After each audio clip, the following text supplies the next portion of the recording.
Baik, selamat malam, selamat sore jemaat yang kasih Tuhan semua.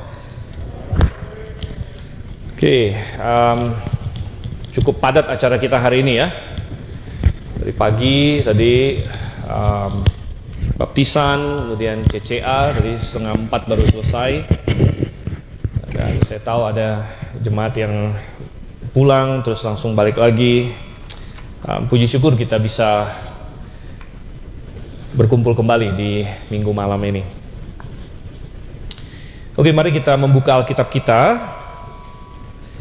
Dan saya ingin kita kembali lagi ke Mazmur pasal 121.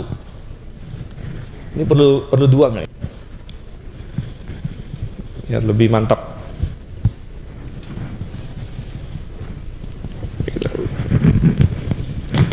Oke, kita akan lanjut lagi di dalam seri Mazmur kita. Dan di seri Mazmur kita, jadi terakhir kita ada di Mazmur 121, Mazmur yang terkenal ya. Aku melayangkan mataku ke gunung-gunung, tapi kita sudah bahas itu. Jadi hari ini saja kita lihat Mazmur 122. Mazmur 122. Kita sudah di pasal-pasal akhir dari Mazmur sebenarnya. Kalau sudah lewat 119 itu sudah akhir ya. Mazmur 119 biasanya itu, kalau Anda buka Alkitab Anda di tengah, ada kemungkinan kena ke Mazmur 119. Dan kita mau lihat Mazmur 122. Jadi kalau sudah dapat, kita akan baca. Saya akan bacakan, silakan jemaat memperhatikan. Mazmur pasal 122 ayat 1 sampai ayat yang ke-8, 9. Demikian firman Tuhan. Nyanyian ziarah Daud. Aku bersuka cita ketika dikatakan kepadaku, mari kita pergi ke rumah Tuhan. Sekarang kaki kami berdiri di pintu gerbangmu, hai Yerusalem.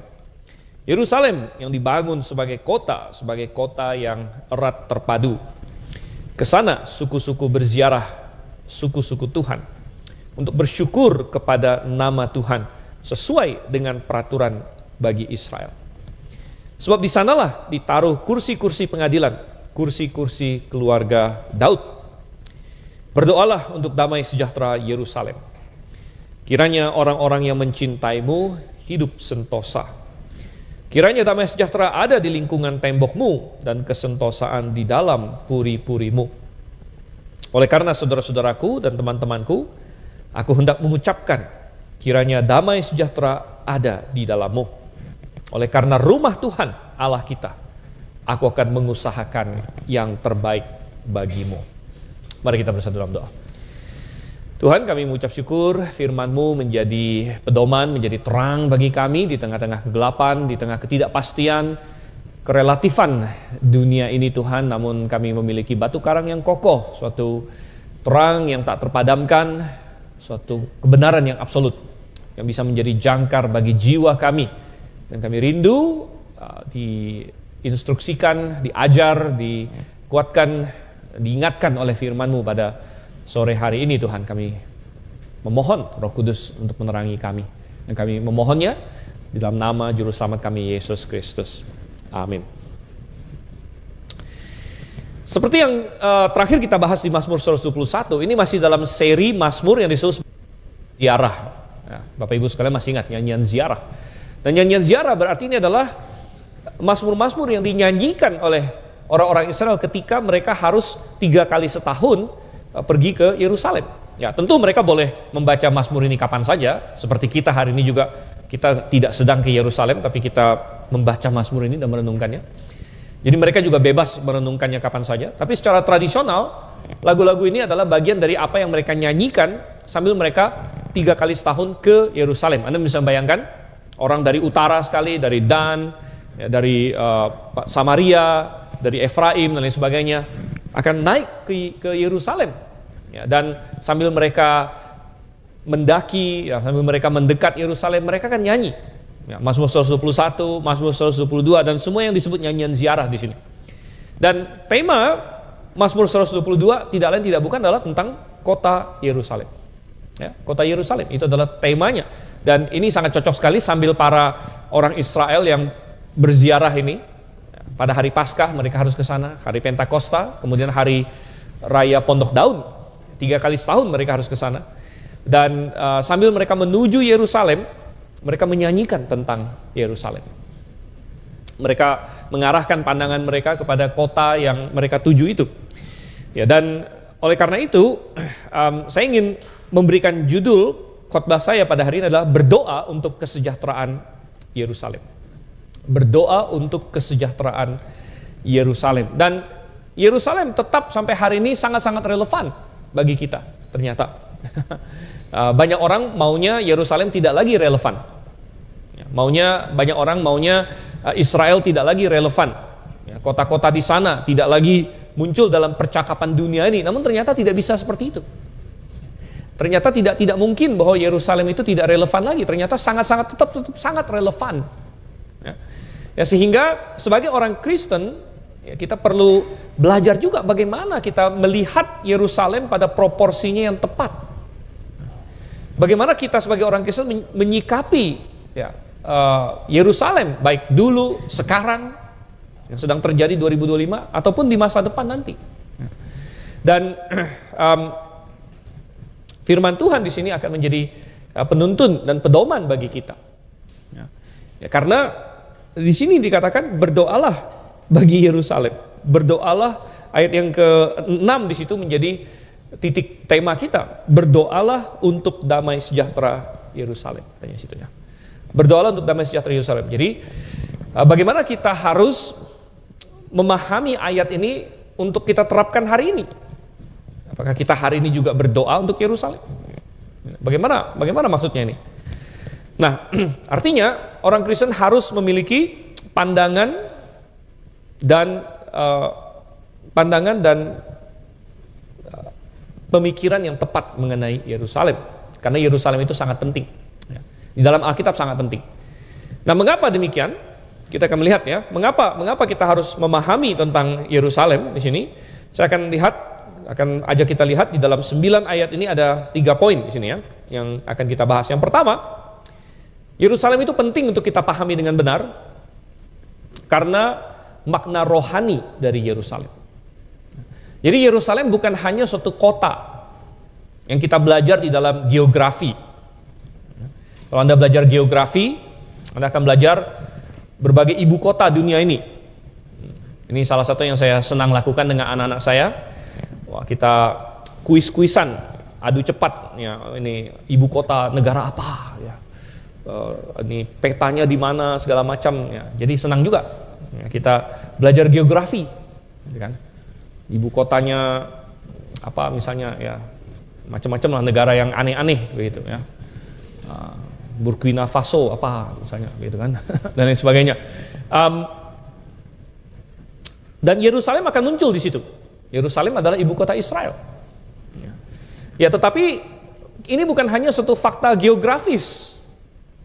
Tetapi Yerusalem memiliki makna rohani. Ya. Makna rohani. Nah, makna rohaninya apa? Apa makna rohani dari Yerusalem, saudara yang kasih Tuhan? Kenapa Yerusalem begitu spesial? Dan sebenarnya di dalam Mazmur ini ada jawabannya.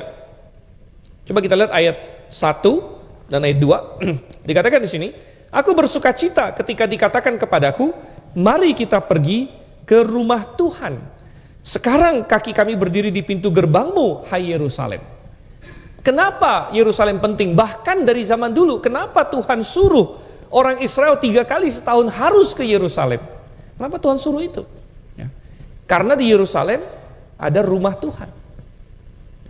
Di Yerusalem ada rumah Tuhan. Bahkan pasal ini dimulai dengan rumah Tuhan dan diakhiri dengan rumah Tuhan. Karena tadi ayat 1, aku bersuka cita ketika dikatakan padaku marilah pergi ke rumah Tuhan. Lalu ayat yang ke-9, ayat terakhirnya, oleh karena rumah Tuhan Allah kita, aku akan mengusahakan yang terbaik bagimu.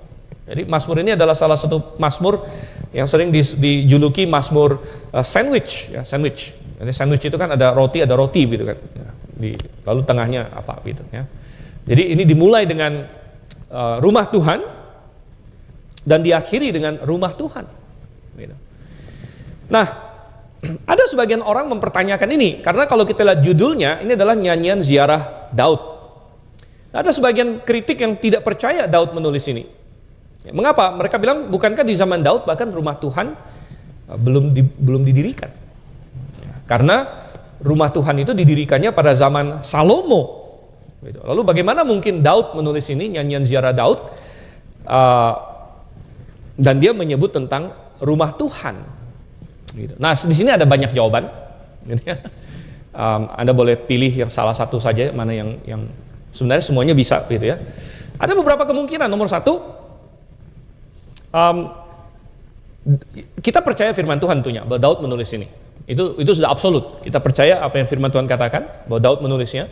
Jadi bagaimana Daud bisa menulis tentang rumah Tuhan?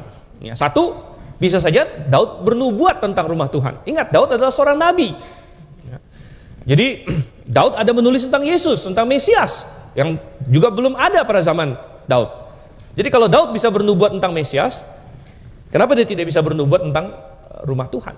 Dan ingat bahwa orang yang pertama ingin mendirikan rumah Tuhan bukan Salomo, tapi adalah Daud. Daud yang ingin mendirikan rumah Tuhan. Baru setelah Tuhan bilang, jangan kamu Daud, jangan kamu Daud, Salomo nanti akan mendirikan anakmu. Ya, baru akhirnya Daud menyerahkan itu pada Salomo. Sekalipun demikian, kalau kita baca, semasa hidupnya Daud sudah mempersiapkan, dia kumpulkan tembaga, dia kumpulkan besi, dia kumpulkan begitu banyak hal supaya Salomo bisa membangun bait suci itu. Jadi itu salah satu opsi, ya bisa saja Daud bernubuat tentang rumah Tuhan yang akan dibuat oleh Salomo. Opsi yang kedua adalah bahwa walaupun rumah Tuhan belum didirikan pada zaman Daud, tetapi ingat, Daud memindahkan tabut ke Yerusalem. Dan ini terjadi insiden ya, karena dia pernah coba 2 kali. Yang pertama gagal karena Uzza, dia pakai gerobak kerbau, Uzza pegang tabut itu lalu Uzza mati dan sebagainya. Tetapi akhirnya tabut itu berhasil dibawa ke Yerusalem, dan tentu tabut itu nggak mungkin ditaruh di luar gitu, nggak mungkin. Jadi kita membaca bahwa Daud ada membuat suatu tenda sementara untuk tabut itu, gitu ya. Dan tenda sementara untuk tabut itulah yang akan sering didatangi oleh Daud juga, gitu. Dan sehingga ya rumah Tuhan yang akan dibuat oleh Salomo untuk sementara masih bentuknya kemah itu pada zaman Daud, dan bisa jadi yang Daud maksudkan adalah bentuknya yang itu, dan dia tahu suatu hari itu akan menjadi rumah Tuhan, gitu ya. Opsi lain lagi adalah bahwa Mazmur ini ditulis oleh lebih dari satu orang, ya, tapi penulis utamanya adalah Daud. Ya. Jadi mungkin Daud menulis kebanyakan dari Mazmur ini, lalu belakangan ditambah lagi oleh Hizkia misalnya, ya, salah seorang raja yang baik, Raja Hizkia. Bisa jadi Raja Hizkia menambahkan ayat 1 dan ayat 9 di bawah inspirasi Roh Kudus, gitu ya. Sehingga dia mengambil suatu Mazmur yang ditulis oleh Daud, tapi kemudian dia tambahkan juga berdasarkan inspirasi Roh Kudus. Jadi nggak ada masalah sama sekali bahwa ini adalah nyanyian ziarah Daud, dan mereka berbicara mengenai rumah Tuhan di sini. Ya, bicara mengenai rumah Tuhan. Dan kita melihat bahwa tadi kita bilang Yerusalem memiliki makna rohani yang besar. Ya, karena Tuhan, ada rumah Tuhan di situ. Ada rumah Tuhan. Ya. Yerusalem melambangkan pemerintahan Tuhan. Ya, sekalipun ada raja yang memerintah atas Yerusalem, raja yang sebenarnya adalah Tuhan. Sehingga yang saya sudah pernah ajak kita lihat di dalam, coba kita buka Yesaya pasal 6 di sini ya. Ini sudah pernah saya singgung juga dalam khotbah-khotbah yang lain. Dalam Yesaya pasalnya yang ke-6, kita lihat di sini ayat yang pertama, pada tahun kematian Raja Uzia. Nah, ini tadi barusan cermat Alkitab. Nah, jadi nama-nama ini mestinya familiar ya. Uzia mati setelah memerintah berapa tahun? Ayo. Nah, ya. Dia memerintah cukup lama ya, 52 tahun. Pada tahun kematian Raja Uzia, aku melihat Tuhan duduk di atas tahta yang tinggi. Dan saya pernah menekankan bahwa di Yerusalem itu ada raja keturunan Daud, dan raja keturunan Daud ini silih berganti, Daud, Salomo, Rehabeam, Abiam, dan seterusnya sampai ke Uzia. Tetapi Yesaya dikasih lihat siapa yang sesungguhnya adalah raja yang sebenarnya atas Israel, atas Yehuda, atas Yerusalem. Gitu. Bukan Uzia sebenarnya raja atas Yehuda yang sesungguhnya. Ya. Tuhan adalah raja atas Yehuda yang sesungguhnya. Ya. Dan di dalam kematian Uzia di sini, ya, setelah 52 tahun stabilitas politik, ya, mungkin mereka berpikir, wah ini, ya, bahkan pemerintahannya lebih lama dari hidup sebagian orang, bahkan 52 tahun. Gitu ya. Dan akan terjadi gejolak, raja baru dan lain sebagainya. Tetapi Yesaya dikasih lihat bahwa Tuhan yang maha kekal tetap atas Israel. Ya. Jadi kembali lagi, apa makna rohani dari Yerusalem? Ya, Yerusalem adalah lambang pemerintahan Tuhan. Yerusalem adalah tempat di mana Tuhan menaruh namanya. Coba kita buka 2 Tawarik, saudara. 2 Tawarik pasal 6 ayatnya yang ke-6. Atau saya ajak kita baca dari ayatnya yang ke-5. 2 Tawarik 6 ayat 5. Sejak aku membawa umatku keluar dari tanah Mesir, aku tidak memilih kota apapun dari antara segala suku Israel untuk mendirikan rumah supaya namaku tinggal di sana, dan tidak ada orang yang kupilih untuk menjadi penguasa atas umatku Israel. Ayat yang ke-6. Tetapi kemudian aku memilih Yerusalem supaya namaku tinggal di sana, dan memilih Daud untuk berkuasa atas umatku Israel. Ya, jadi Tuhan berkata, dia memilih Yerusalem. Dia memilih Yerusalem supaya nama Tuhan tinggal di sana. Sehingga tadi kita bilang bahwa Yerusalem melambangkan pemerintahan Tuhan, melambangkan hubungan dengan Tuhan, melambangkan di mana orang bisa bertemu dengan Tuhan, mencari Tuhan di rumah Tuhan. Ini adalah makna rohani dari Yerusalem. Alkitab bisa kadang-kadang ada yang menggambarkan Alkitab katanya sebagai suatu kisah tentang 2 kota. Dan ini sebenarnya semacam pelesetan dari suatu buku yang terkenal yang ditulis oleh Charles Dickens. Kalau Anda belajar literatur dunia, Charles Dickens adalah seorang penulis terkenal dan dia menulis banyak buku-buku terkenal. Salah satu buku yang ditulis Charles Dickens adalah A Tale of Two Cities, katanya, suatu kisah tentang 2 kota. Dan Charles Dickens menulis ini untuk membandingkan kota London dengan kota Paris waktu itu, di mana waktu itu di Paris terjadi revolusi Prancis. Ada kisahnya di situ. Nah, tetapi ada yang berkata bahwa itu sih enggak fiksi, gitu ya. Tetapi yang benar adalah Alkitab adalah kisah tentang 2 kota. Dan ternyata benar kalau Anda baca sampai dengan kitab Wahyu. Wahyu pasal 17, pasal 18, pasal 19, 20, 21, 22. Ada 2 kota yang sangat prominent di situ. Ya. Itu kota apa? Yang pertama adalah kota Babel. Kota Babel di Wahyu pasal 17, pasal 18, Babel dihancurkan. Babel kalah. Babel mendapatkan penghakiman Tuhan. Dan kemudian apa yang terjadi setelah itu? Yerusalem baru dan lain sebagainya muncul. Jadi sejarah dunia ini, sejarah Alkitab bisa disimpulkan menjadi semacam pertarungan antara 2 sistem, pertarungan antara 2 umat, pertarungan antara dua kubu yang dilambangkan oleh kota mereka masing-masing. Nah, kota itu apa? Kota itu adalah Yerusalem versus Babel sebenarnya.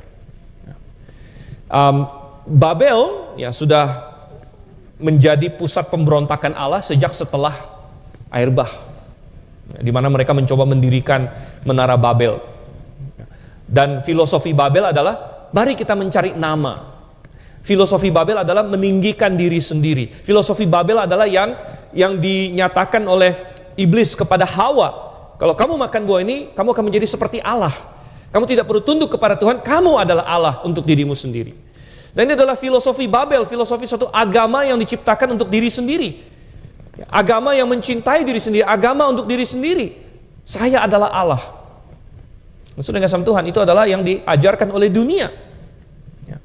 Semua bentuk agama yang lain, ujung-ujungnya saya adalah Allah. Bahkan ada agama yang sudah tidak malu-malu lagi, yang berkata bahwa kamu akan mati reinkarnasi, sampai kalau suatu hari kamu jadi Allah, gitu. Jadi dewa. Nah, sekarang ini ada banyak sekali fiksi-fiksi, apalagi kalau yang suka Chinese drama ya. Itu kategorinya siensia orang bilang, ya. Bukan wuxia lagi, ya. Kalau wuxia itu ini kungfu. Wah. Kungfu aja udah nggak realistis. Sekali lompat bisa 3 meter. Wah, ilmu meringankan tubuh, ya. Tubuh bisa diringankan, gimana caranya gitu kan. Tapi kalau siensia lebih parah lagi, ya. Kultivasi naik tingkat lama-lama jadi dewa. Nah, itu siensia, gitu ya. Dan ada banyak agama-agama seperti itu. Gitu. Itu adalah Babel. Ya, dari Alkitab adalah pertarungan. Alkitab mencatatkan pertarungan antara dua sistem ini, dua umat ini. Sistem dunia atau sistem Tuhan. Ya, orang yang ikut dunia atau orang yang ikut Tuhan. Nah, ini adalah makna rohani dari Yerusalem. Di dalam Yerusalem kita melihat ada suatu pertempuran rohani. Siapa yang akan menang? Begitu. Siapa yang akan menang? Di dalam Alkitab memang dua kota ini disebut paling banyak. Yerusalem disebut 800 kali lebih dalam Alkitab. Ya. Di dalam Perjanjian Lama sekitar 465 ayat menyebut Yerusalem. Di dalam Perjanjian Baru lebih dari 24 ayat menyebut Yerusalem secara langsung. Yerusalem adalah kota yang paling sering disebut dalam Alkitab.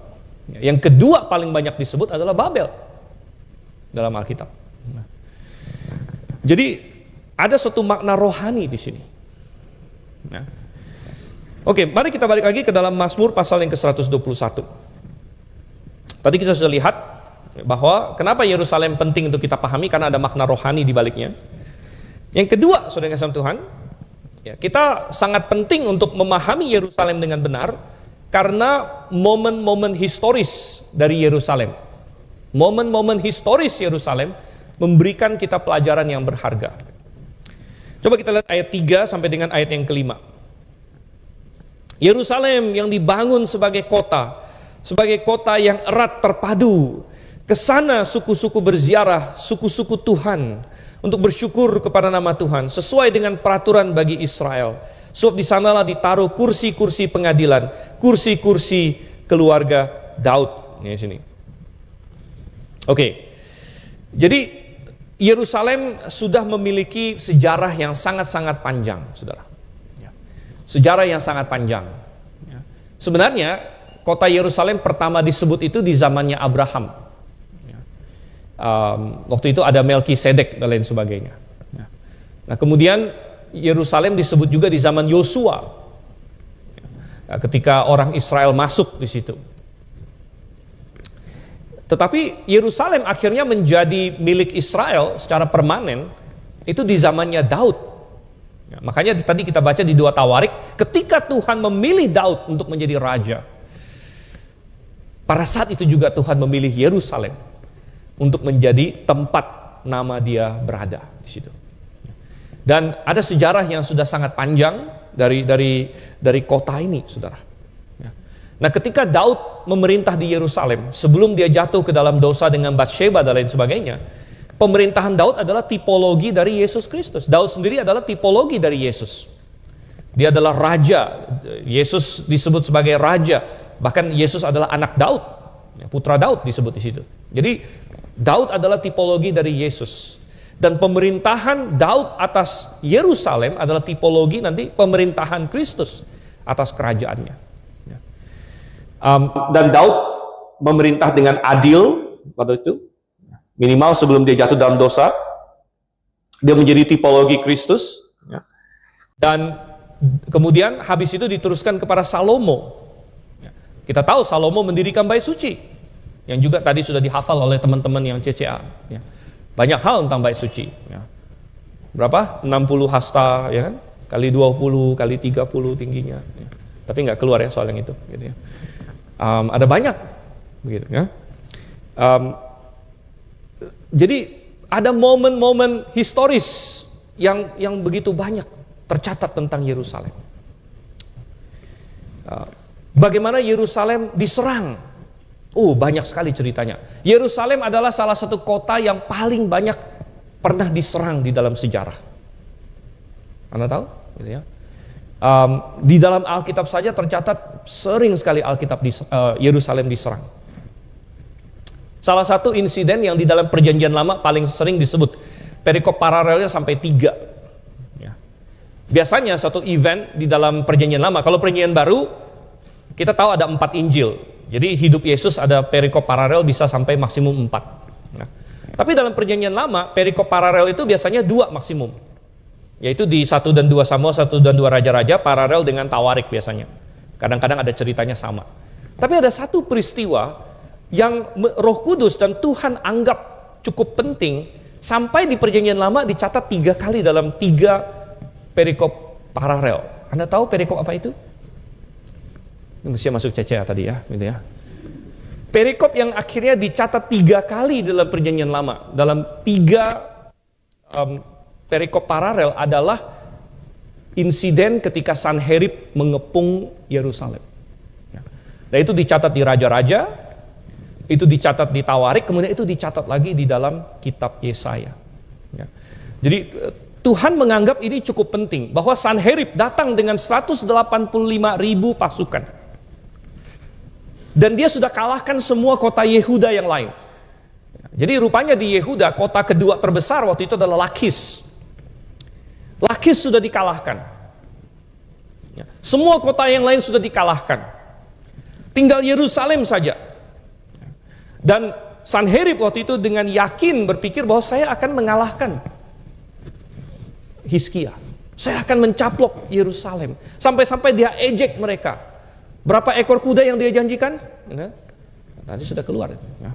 2.000 ekor kuda aku akan kasih kepada kalian. Kalau kalian bisa kasih pengendaranya. Saking yakinnya dia. Dan insiden ini dicatat 3 kali dalam Perjanjian Lama. Berarti Tuhan anggap ini penting. Bahwa ada serangan terhadap Yerusalem. Yang dari sudut pandang manusia tidak mungkin Yerusalem itu bisa bertahan. Tidak mungkin Hizkia itu bisa menang. Sampai-sampai begitu yakinnya Sanherib, dia mau sumbang tank untuk musuhnya gitu kalau hari ini. Kayak misalnya negara besar mana mau serang negara kecil mana, dia gitu kan. Nih saya donasilah tank buat kamu kalau ada ini sopirnya gitu kan. Kamu nggak bisa dikasih tank aja, kamu nggak bisa sopirin. Dikasih pesawat aja kamu nggak bisa terbangin. Bagaimana kau bisa menang melawan saya? Namun saudara yang kasih Tuhan, kita sudah tahu ceritanya. Putri Yerusalem, ini keluar lagi, menggeleng-gelengkan kepala. Telah menggeleng-gelengkan kepala terhadap kamu. Dan dalam 1 malam katanya, malaikat Tuhan membunuh 185.000 orang itu. Jadi ini adalah momen-momen bersejarah dalam Yerusalem, saudara. Dan satu hal mengenai momen-momen bersejarah dalam Yerusalem adalah kita memiliki catatan firman Tuhan tentang itu. Di kelas sekolah minggu dewasa saya sering menekankan, kalau kita belajar sejarah sekuler, itu selalu kita harus lihat siapa yang tulis. Karena setiap penulis sejarah itu dari sudut pandang dia. Begitu. Ada yang berkata bahwa pemenanglah yang menulis sejarah katanya. Jadi semua sejarah ditulis dari sudut pandang yang menang. Ya bisa jadi, begitu kan? Tetapi kalau kita membaca sejarah dalam Alkitab, ini ditulis secara objektif dari sudut pandang, bukan dari sudut pandang Israel, bukan dari sudut pandang siapa-siapa, ini dari sudut pandang Tuhan. Begitu. Ini adalah Tuhan yang kasih tahu kita. Ya. Kalau misalnya hari ini kita belajar tentang kenapa satu kota kalah. Misalnya kita belajar Perang Dunia Kedua. Kenapa misalnya Perancis, Paris, Belanda dan semacam cepat sekali dalam Perang Dunia Kedua, pertama langsung di Blitzkrieg oleh Jerman. Ya mungkin kita lihat militernya, ya alasan militernya, oh ini apa pasukannya kurang, apa segala macam. Tapi apakah kita bisa melihat realnya sebenarnya kenapa sih, kita kan nggak tahu, kita meraba-raba saja. Ya. Tetapi mengenai Yerusalem, seringkali kita mendapatkan komentar objektif dari Tuhan. Ini sebabnya Yerusalem tidak berhasil dikalahkan oleh Sanherib. Ini sebabnya Yerusalem berhasil dikalahkan oleh Nebukadnezar. Kenapa Sanherib tidak bisa mengalahkan Yerusalem? Kenapa Nebukadnezar bisa mengalahkan Yerusalem? Alkitab ada kasih tahu alasannya. Bukan karena masalah taktik strategi perang, bukan masalah pasukannya Hizkia lebih banyak daripada pasukannya Zedekia atau lain sebagainya. Bukan masalah itu. Dan ternyata satu pelajaran yang sangat penting dari sejarah Yerusalem adalah bahwa ternyata hal rohani lebih penting, faktor rohani lebih penting daripada faktor jasmani. Ini adalah satu pelajaran yang harus diingat oleh setiap orang percaya. Karena kita sudah terbiasa, kita dibombardir di dunia ini bahwa kita harus memperhitungkan berbagai faktor. Orang yang bijak menghitung-hitung, tanya, kalau kamu mau hidup kamu sukses, kamu harus hitung masalah finansial, kamu harus hitung masalah edukasi, kamu harus hitung masalah ini dan itu. Dan itu semua bagus, saudara. Bagus semua. Tapi orang dunia tidak bisa menghitung faktor rohani. Orang dunia tidak bisa melihat faktor rohani. Sehingga tidak ada yang bisa melihat kenapa orang ini sukses, kenapa orang ini gagal dalam hidupnya. Mereka cuma lihat faktor-faktor yang lain. Karena orang ini belajarnya bagus, yang ini kurang bagus belajarnya. Karena orang yang ini dia dapat kesempatan-kesempatan, orang ini nggak dapat kesempatan. Orang ini kebetulan dia menikahnya ketemu orang yang bagus, yang ini nikahnya ngaco gitu misalnya. Jadi mereka hanya melihat sekulitnya saja.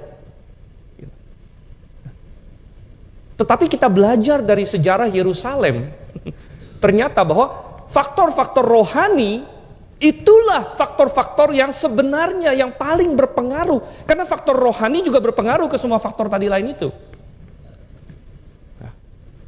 Dan ketika raja-raja di Yerusalem mereka menjauh dari Tuhan, ketika mereka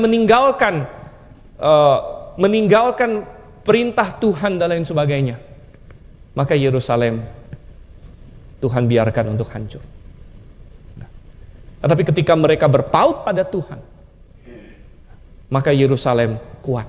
Sehingga sekalipun Hizkia, dan ternyata apa yang terjadi pada Hizkia itu bukan hanya dicatat 3 kali dalam Alkitab, ternyata dikonfirmasi juga oleh arkeologi Asyur, saudara. Ternyata kita sudah menemukan hari ini catatan Sanherib tentang apa yang terjadi. Nah, Sanherib seperti raja sombong manapun yang lainnya tidak pernah mau mengaku kalah. Jadi dia nggak catat di situ dia kalah. Tapi kita sudah temukan catatan Sanherib dan bunyinya adalah seperti ini. Aku raja Sanherib yang besar, aku memerangi Yehuda, aku mengalahkan kota-kotanya. Sampai Yerusalem, aku kurung Hizkia seperti burung katanya di dalam kotanya. Walaupun dia nggak ngaku kalah, tapi itu sebenarnya pengakuan kalah. Kenapa? Karena maunya dia itu Hizkia dihancurkan. Dia tidak ada sebut begitu. Dia hanya bilang aku kurung Hizkia seperti burung di dalam kotanya. Ini adalah catatan arkeologi dari Asyur, saudara. Mengkonfirmasi Alkitab. Tetapi, kembali ke poin kita. Kenapa? Why? Ada faktor rohani. Sehingga, kembali kepada setiap anak muda, atau yang parubaya, atau yang sudah dewasa, atau yang sudah tua di antara kita pun. Apa yang paling harus kita perhatikan dalam hidup ini? Saya tidak berkata kita tidak memperhitungkan semua faktor yang lain itu. Kamu ada kerja keras nggak? Kamu ada menabung nggak? Kamu ada edukasi nggak? Kamu ada ini nggak? Itu semua adalah hal yang bagus, saudara. Tetapi ketahuilah bahwa di balik semua itu ada pilihan-pilihan rohani. Ini yang sebenarnya lebih penting lagi. Siapa yang kamu percaya? Berdasarkan hukum apa kamu hidup di dunia ini? Hukum ini atau bukan? Apakah kamu setia kepada Tuhan? Apakah kamu setia berjemaat sesuai yang Tuhan inginkan? Dan lain sebagainya, dan lain sebagainya. Keputusan-keputusan rohani itu is the real power. Itulah kuasa yang sebenarnya di dalam hidup ini. Yang tidak bisa dinilai oleh orang dunia. Tidak mungkin, mereka tidak bisa menilainya. Sehingga dunia menilai Yerusalem juga bingung. Dunia bingung menilai Yerusalem. Ada satu cerita yang saya pernah dengar. Kalau di Amerika itu mereka punya ini sekolah militer terkenal, ada banyak, ada namanya West Point, ya, sekolah militer. Jadi kalau mereka masuk ke angkatan, ya kayak kita di sini Akmil lah, Akmil, tapi Akmil yang terkenal West Point ya. Dan jenderal-jenderal di sana selalu bilang begini, kita boleh menyelidiki, mempelajari semua peperangan yang terjadi di masa lalu dari semua negara. Kita tidak boleh pelajari yang Israel punya. Kenapa katanya? Itu selalu aneh punya ini. Apa hasilnya aneh gitu, nggak sesuai standar gitu ya. Jadi kalau kita kalau kita belajar taktik dan strategi dari perangnya Israel, itu ngaco punya hasilnya gitu ya. Karena bisa aneh-aneh gitu, nggak terduga-duga punya ya. Dan itu diakui oleh ahli-ahli militer gitu, bahwa ternyata peperangan Israel itu nggak masuk buku standar manual peperangan gitu, karena lain sendiri ya. Saudara ya. Makanya kita bilang, kenapa ya? Kita belajar dari momen-momen historis Yerusalem, ada banyak pelajaran bagi kita. Sini. Kita belajar ketika Yerusalem meninggalkan Tuhan. Coba kita buka di dalam Yesaya 1 ayat 21 ya. Yesaya 1 ayat 21. Nah ini bagaimana Tuhan mengeluh atas Yerusalem. Aduh katanya, kota yang dahulu setia. Di zaman Daud mereka pernah setia. Di zaman Salomo minimal di awal-awalnya mereka pernah setia. Aduh kota yang dahulu setia, sekarang sudah menjadi pelacur. Tadinya penuh keadilan, kebenaran berdiam di dalamnya, tapi sekarang penuh pembunuh. Dan seterusnya. Oke, kita nggak usah panjang-panjang, tapi lompat ke ayat yang ke-25. Aku akan berbalik melawanmu dengan tanganku, Tuhan bilang ya. Dimana sebelumnya Tuhan menguatkan Yerusalem, oke, Tuhan akan berbalik, aku akan berbalik melawanmu dengan tanganku ya. Dan saudara yang kasih Tuhan, dan akhirnya Yerusalem memang hancur, Tuhan biarkan hancur. Di masa Babel Tuhan biarkan hancur, di masa Romawi ketika mereka menolak Yesus Kristus, Tuhan biarkan dia hancur ya. Dan ini menjadi suatu pelajaran lagi. Kan bukankah Yerusalem itu tempat di mana nama Tuhan tinggal katanya. Benar. Tapi Tuhan bilang, ketika kamu menistakan namaku, ketika kamu menjauh dariku, aku tidak apa-apa, bahwa kota yang namaku ada di situ, aku biarkan ditawan oleh musuh untuk menjadi pelajaran. Dan ini menjadi peringatan juga bagi kita. Kita yang atasnya nama Tuhan ada. Siapa yang kita yang atasnya nama Tuhan ada? Misalnya kalau kamu berani menyebut diri kamu orang Kristen, itu berarti nama Tuhan ada pada kamu. Karena apa arti Kristen, saudara? Kristen itu adalah pengikut Kristus. Saya adalah Kristen. Kamu agamanya apa? Saya agama Kristen. Di Indonesia ini kan paling sering nanya agama orang, gitu. Karena di KTP kita aja ada. Agama kamu apa? Kristen. Dengan itu saja kamu sudah berkata bahwa nama Tuhan ada pada diri saya. Saya orang Kristen, sama seperti Yerusalem, ada nama Tuhan di atasnya. Tapi ada banyak orang terlalu pongah, seperti raja-raja tertentu di Yerusalem menjadi pongah karena nama Tuhan ada pada kita. Karena kita adalah umat Tuhan, maka Tuhan akan tolong kita. Sekalipun kita jauh dari dia, sekalipun kita menyimpang, sekalipun kita berbuat segala macam kejahatan, sekalipun yang tadi itu, kota yang dahulunya setia sudah menjadi pelacur, kebenaran dan keadilan sudah hilang. Tapi mereka berpikir Tuhan masih menyertai mereka. Nah oleh karena itu kita harus berhati-hati bahwa nama Tuhan ada pada kita orang Kristen. Apalagi kalau gereja itu nama Tuhan ada nggak? Gereja itu adalah tubuh Tuhan mestinya. Jemaat adalah tubuh Tuhan. Nama Tuhan ada nggak pada gereja? Ada. Tapi kalau misalnya suatu gereja menjadi sesat, menyimpang, mengajarkan kesesatan, maka Tuhan bisa melakukan kepada apa yang ada namanya di atasnya ini. Tuhan biarkan dia dipermalukan. Tuhan biarkan itu dihancurkan. Untuk menjadi suatu peringatan bahwa kamu tidak bisa mengandalkan status nama Tuhan ada padaku lalu kamu seenak-enaknya. Yerusalem saja tidak Tuhan biarkan, apalagi kamu. Nah, ini adalah pelajaran-pelajaran yang indah, saudara. Ya. Dan sampai hari ini, kalau kita mau bicara semua sejarah Yerusalem, tentu nggak habis-habisnya. Kita bisa semalam-malaman ya. Kita harus lompat ya, dari Daud ke Hizkia ke segala macam. Kita belum bicara di zaman Tuhan Yesus segala macam. Tapi kita lompat. Bagaimana dengan Yerusalem hari ini kalau begitu? Yerusalem hari ini, waktu Israel merdeka, mereka belum punya Yerusalem tahun 1948.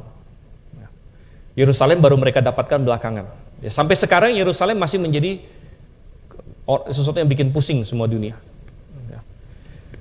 Nah, Yerusalem belum berbalik kepada Tuhan.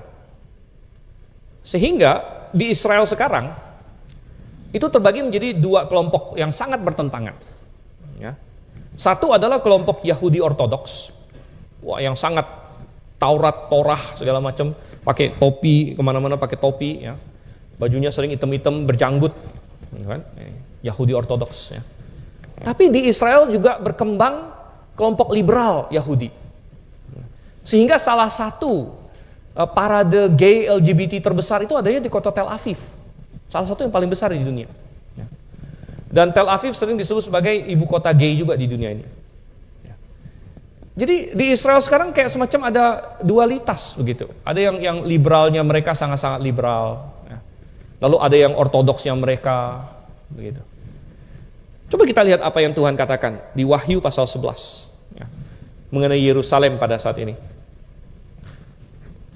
Wahyu pasal 11.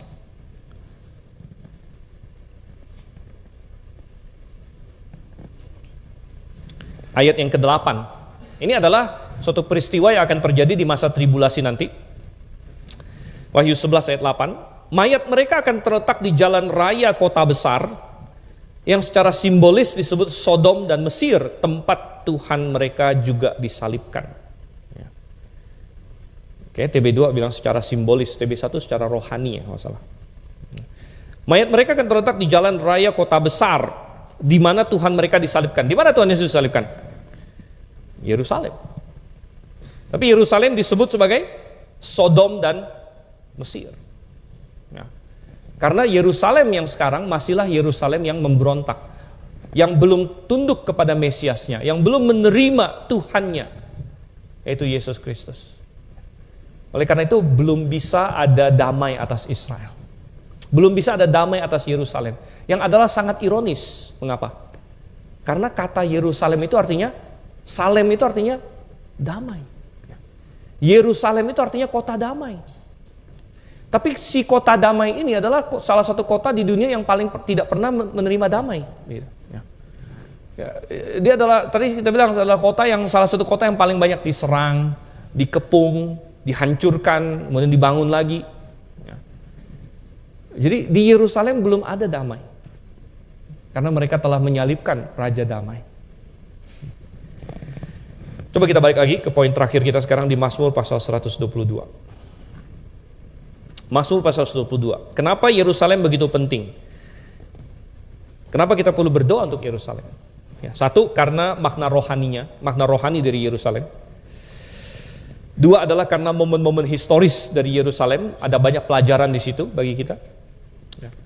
Dan yang ketiga adalah karena masa depan Yerusalem.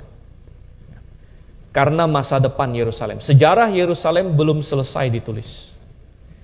Dan puji syukur Tuhan sudah singkapkan sebagian tentang apa yang akan terjadi di masa depan. Kita sudah tahu apa yang akan terjadi di Yerusalem. Kita tidak tahu kapan itu akan terjadi. Kita tidak tahu semua yang akan terjadi. Tapi kita sudah tahu hal-hal yang pasti akan terjadi. Karena ada nubuat dari Tuhan. Coba kita lihat lagi tadi ayat 6 sampai dengan ayat yang ke-9 dari Mazmur 122. Berdoalah untuk damai sejahtera Yerusalem. Kiranya orang-orang yang mencintaimu hidup sentosa. Mendoakan damai sejahtera Yerusalem di sini ya. Kiranya damai sejahtera ada di lingkungan tembokmu dan kesentosaan di dalam puri-purimu. Oleh karena saudara-saudaraku dan teman-temanku, aku hendak mengucapkan kiranya damai sejahtera ada di dalammu. Oleh karena rumah Tuhan Allah kita, aku akan mengusahakan yang terbaik bagimu. Tadi kita bilang bahwa Yerusalem ada makna rohani, dia adalah simbol pemerintahan Tuhan. Tapi dalam momen sejarah dia naik turun, ketika dia ikut Tuhan, Tuhan lindungi, itu menjadi tempat yang permai. Ketika mereka menjauh dari Tuhan, Tuhan biarkan itu hancur dan lain sebagainya. Tapi bagaimana dengan di masa depan? Bagaimana dengan di masa depan? Ini sudah sangat jelas. Kitab Wahyu sudah memberitahu kita, semua nubuat memberitahu kita bahwa Yerusalem suatu hari akan benar-benar menjadi pusat pemerintahan Tuhan. Tuhan akan datang kembali dan dia akan memerintah di atas Yerusalem. Dan Yerusalem akan mencapai potensinya. Yerusalem benar-benar akan menjadi kota yang kudus. Benar-benar akan menjadi kota yang sepenuhnya untuk Tuhan. Itu akan terjadi suatu hari. Dan ini adalah masa depan Yerusalem. Dan ketika kita disuruh oleh Tuhan, doakanlah damai sejahtera Yerusalem. Kita sedang mendoakan kehendak Tuhan. Kita tahu persis bahwa ini adalah program Tuhan. Kita bisa menjadi seperti Daniel. Anda ingat, Anda baca Daniel pasal 9. Ketika Daniel mengecek di dalam kitab Yeremia katanya, mengenai 70 tahun pembuangan. Dan dia tahu itu sudah dekat. Dia mulai berdoa sama Tuhan. Tuhan, firman-Mu berkata bahwa pembuangan Israel akan berlangsung 70 tahun dan sekarang 70 tahun sudah hampir sampai. Tuhan, genapkanlah firman-Mu. Tolonglah umat-Mu, keluarkanlah umat-Mu dari pembuangan.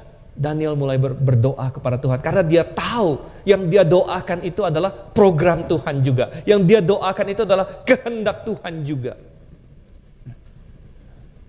Dan ketika kita berdoa, Tuhan, segeralah datang. Karena kita paham eskatologi, kita tahu bahwa kapan Yerusalem akan mendapat damai sejahtera. Hanya ketika Israel suatu hari menerima Mesias mereka. Ketika Israel menerima Mesias mereka. Dan ketika mereka terhimpit oleh pasukan antikristus. Dan mereka akhirnya sadar bahwa mereka sudah menyalibkan Tuhan mereka. Dan mereka bertobat. Dan pada saat itulah Yesus akan turun dari sorga bersama dengan orang-orang yang sudah diangkat. Bersama dengan pasukan sorga. Dan dia akan mengalahkan semua yang mengepung Yerusalem pada waktu itu. Dan dia akan menciptakan suatu kerajaan yang baru. Kerajaan yang permai, kerajaan 1000 tahun. Kerajaan di mana efek-efek dosa mulai diputar balik. Sehingga singa makan dengan anak domba. Bukan makan anak domba, tapi makan dengan anak domba. Saudara, beda ya. Kalau singa makan anak domba, hari ini banyak. Beda. Tapi singa makan rumput bersama anak domba. Dan itu semua akan terjadi. Dan ketika kita mendoakan Tuhan, aku mendoakan damai sejahtera Yerusalem. Artinya kita menantikan hari itu. Dan kita mengusahakan hari itu. Bagaimana cara kita mengusahakan hari itu? Tadi kita bilang apa? Kapan itu akan terjadi? Ketika Israel bertobat dan menerima Mesias mereka. Kalau gitu apa yang harus kita lakukan? Berarti kita harus menginjil banyak-banyak. Berarti kita harus memberitakan Kristus kepada semua orang, kepada non-Yahudi dan kepada Yahudi. Mungkin Anda bilang di Indonesia jarang Yahudinya. Ya oke lah. Yang kita jangkau di Indonesia ini ya, yang siapa yang bisa kita jangkau? Tapi itu semua nanti ada efeknya. Dan ketika ada pertobatan, maka kita semakin dikatakan bahwa jumlah yang penuh dari bangsa-bangsa harus masuk terlebih dahulu. Kita tidak disuruh untuk mengusahakan damai sejahtera Israel secara politik, saudara. Itu bukan tugas orang Kristen. Karena damai sejahtera Yerusalem tidak bisa dicapai secara politik. Kita tidak perlu bikin tandingan kalau misalnya tiba-tiba nanti ada yang demo di depan dubes mana begitu kan. Ya, menentang Israel ya. Lalu kita di sini orang Kristen kita bikin demo tandingan. Israel apa semacam itu. Enggak perlu. Kita tidak dipanggil untuk itu. Kita tidak dipanggil untuk mengusahakan sesuatu yang gerakan politik pada hari ini atau apalagi gerakan militer. Enggak. Tapi kita dipanggil untuk mengusahakan suatu gerakan rohani. Kita dipanggil untuk berjuang secara rohani. Dan kita berdoa untuk kesejahteraan Yerusalem. Kita berdoa untuk kesejahteraan dunia juga, kalau begitu. Dan karena dunia tidak mungkin ada damai kalau Yerusalem tidak punya damai. Dan kapan damai itu baru bisa datang? Sekali lagi, kita menantikan kedatangan Sang Raja Damai. Ya. Dan sambil kita berjalan, kita pelajari sejarahnya, kita dapatkan pelajaran-pelajarannya. Mari kita berdoa untuk kesejahteraan Yerusalem dan dunia. Mari kita berdoa. Bapa di surga, kami mengucap syukur Tuhan, karena Engkau begitu baik, karena nama-Mu ada pada umat-Mu, baik di perjanjian lama dulu, ya, pada Yerusalem, dan Engkau belum selesai dengan Yerusalem Tuhan. Masih ada sejarahnya yang akan ditulis lagi. Tapi kami belajar dari tiap-tiap momen sejarah Yerusalem, ketika Engkau melindunginya, ketika Engkau membiarkannya hancur. Kami belajar dari itu semua, sehingga kami bisa menerapkannya dalam kehidupan kami. Pimpin Tuhan, kami menantikan kedatangan-Mu yang kedua, ketika damai yang sesungguhnya akan ada di atas bumi ini. Tolong kami Tuhan, kami berdoa dalam nama Yesus Kristus. Amin.